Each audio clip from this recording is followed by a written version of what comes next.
Hello, my lovelies. Welcome to this episode of the Joe Yoga Life Diaries. And today we are considering the science of sound. And if ever you've been to any of my live classes or you've done any of my pre-recorded classes on Kundalini connections, you will know that mantra is a huge part of what I teach and what I share. In my children's classes, we use a lot of mantra, we use a lot of chanting. And if you're quite new to this yoga world or this more spiritual side of life, then you may have experienced some of it and you might have felt good from it, or you might have felt silly from it. But let's try and understand why we do the chanting and why we do it. Is it to make us look exotic and interesting, or what's the real reason? Well, I'm going to share that with you today. And that is quite simply that sound therapy is very, very powerful. I want you to imagine at the moment, your body, we are made up of millions and millions and millions of tiny cells. And these tiny cells at all times are vibrating. They are moving. And sometimes they're moving very fast and sometimes they're moving slowly. So even if in times of your greatest stillness, those tiny cells, your body at the cellular level is vibrating intensely and moving intensely. Now, sound creates vibration and creates movement. You think of sound waves that travel through the air, sound waves that happen within the body. If ever you've experienced a gong bath, sometimes we can experience feelings of feeling cold, or the body can feel a bit fizzy or a bit like pins and needles. Some people don't like gong baths because of these feelings that you get. And that is because the sound, the vibration of the sound from the gong is making your cells vibrate in a particular way. So this is the healing side of sound therapy. So when you experience any kind of, as an example, going a little off tangent here, one of the schools I work at, they have a guy who comes in and plays the didgeridoo, and they lay down, they relax, and he plays the didgeridoo, and that sound from the didgeridoo relaxes and calms them because it is making the body vibrate at a cellular level in that way. It's really, really amazing. And so sound therapy, that's how it works. It makes the body vibrate, and when those cells vibrate, they release stagnant energy or tightness or any kind of negative feeling or illness or virus and things like that. They can kind of be shook out of that cell or shaken out of the cellular body, and therefore making you feel better, making you feel relaxed. And any kind of relaxation is always going to heal the body. So that's the basis of sound therapy.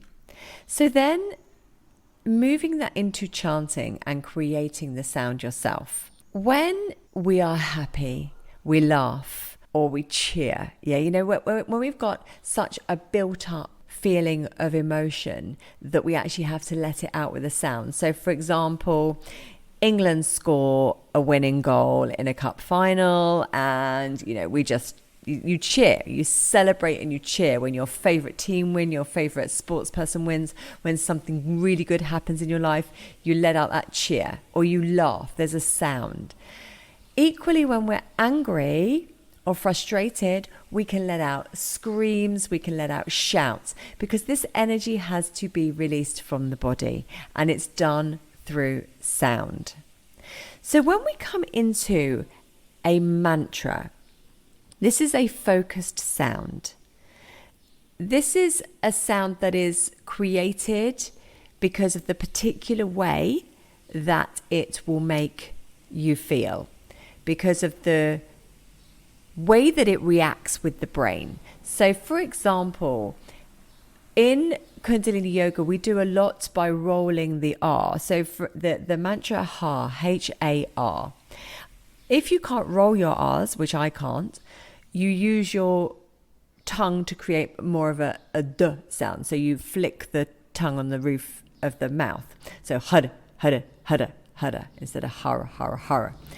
And again, if you roll your R's, you're going to flick your tongue behind the back teeth. But it's the tongue hitting the palate of the mouth, the roof palate, that stimulates the hypothalamus gland in the brain and creates those hormones and emotions that calm and heal the body. So there's a real science as to why we do it and why we make these sounds. So mantra and a lot of the Sanskrit words we use, one of the beauty as things of that is that it doesn't have to mean anything. And this is very important when I chant with children, because when you chant anything, you can load it with labels. If you're using words that we'd use in everyday society, you kind of label it on a place or a person or something. It's what we want is the sound just to be there for sound's sake. And that's why I use a lot of Sanskrit words, which, yes, they do have meaning. In Sanskrit, absolutely, they have meaning. But because Sanskrit isn't our first language, we don't load it with meaning. We don't load the words with meaning. So, yes, I know that Waheguru means it's wondrous to learn, or it's, wisdom is great. I know that that's what it means, but I don't load it when I'm chanting, and neither do any of my students or clients. We chant it as a sound therapy.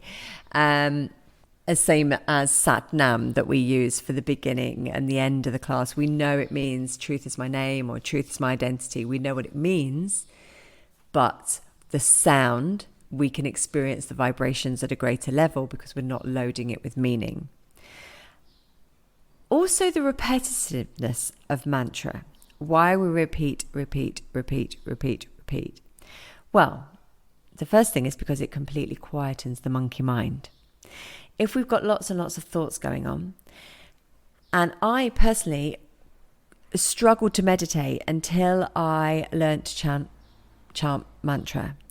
And I remember thinking, gosh, I've been here a long time doing this. So suddenly I was out of my meditation because I was then thinking that. But it had led me to a place where I was, for some brief moment of the no mind state, which is wondrous. And so repeating the mantras, it will quieten the mind. It will get the brain waves, which we'll move on to in a second, to just start to balance out. Also, the sound therapy of mantra is it removes fearful thoughts. Because the mind quietens, if there are any fearful thoughts lurking away there in your mind, they will dissolve and disappear. They might come back later, but it gives you that time and that moment of peace and stillness. It vibrates the body and brain at a cellular level. So as we were just saying, vibrating the body is healing. It's connecting the body, the mind, and the soul all to work together and to be together. Chanting mantra regulates your heart rate and lowers the blood pressure. It stimulates the parasympathetic nervous system, because the vagus nerve that runs down the back of the throat and then sort of down to the spine, that's the stimulus for your parasympathetic nervous system. So any kind of sound is going to stimulate your parasympathetic nervous system, which will assist you in calming your breathing, releasing anxiety, feeling relaxed, feeling safe, feeling whole. It enhances the alpha, gamma, and delta brainwaves. Now, by altering brainwaves and old patterns and habits, the brainwaves are really, really important. So we tend to mostly be in our beta brainwave, which is conscious thoughts and awake. Okay, that's where we tend to be. You then use your gamma brainwaves if you are highly focused on a task, like really kind of engrossed in something. You've got a big problem to solve or something, you'll use your gamma brainwaves, and they are like quite closer together and run at a quicker frequency. And then the alpha brainwaves are what tend to be running when you are meditating or you are dreaming or you're asleep. So what we want is certainly the alpha to really kick in when we're meditating and chanting.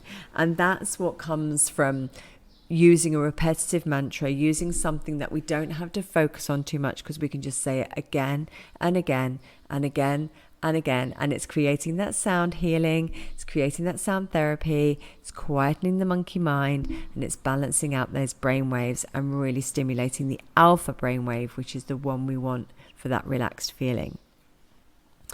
So sound therapy, as you can clearly feel from just me speaking this podcast to you, is really it's not just to make us look exotic and interesting. It absolutely is a science in itself. It's so powerful and so wonderful.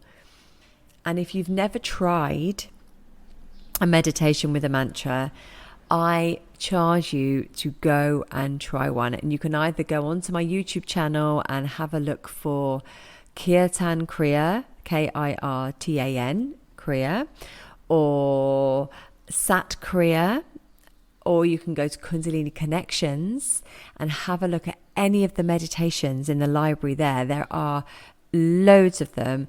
Go and try one of those, and you can trial Kundalini Connections for free for 7 days. It is a library full of Kundalini classes, kriyas, meditations, and then also on there are some rituals as well for intention setting, for new moon, full moon, just so that you can really connect with yourself on a spiritual level. And you can do that at any time of the day, because it is available to you 24/7. And we have new content coming up every single week. And I'm so looking forward, because this coming August, we are going to be focusing on the first facet of the human body, which is the soul body. And I'm super excited to be sharing meditations, kriyas, to assist you, and rituals to assist you in connecting with your soul body, and you be you, connecting with your authentic self. Before we start to stretch out and connect to others, we'll connect to our authentic self. So thank you so much for joining me today. Now I charge you, go find a meditation, go chant, and then let me know in the comments exactly how it makes you feel. And please feel free to review this podcast and share it, because as modern women, we come together. As we become more spiritual, we will change the world. I love you. I will see you soon. Bye-bye. Thank you so much for listening today. If anything resonated or you feel inspired to, please share, as that is how we spread the healing.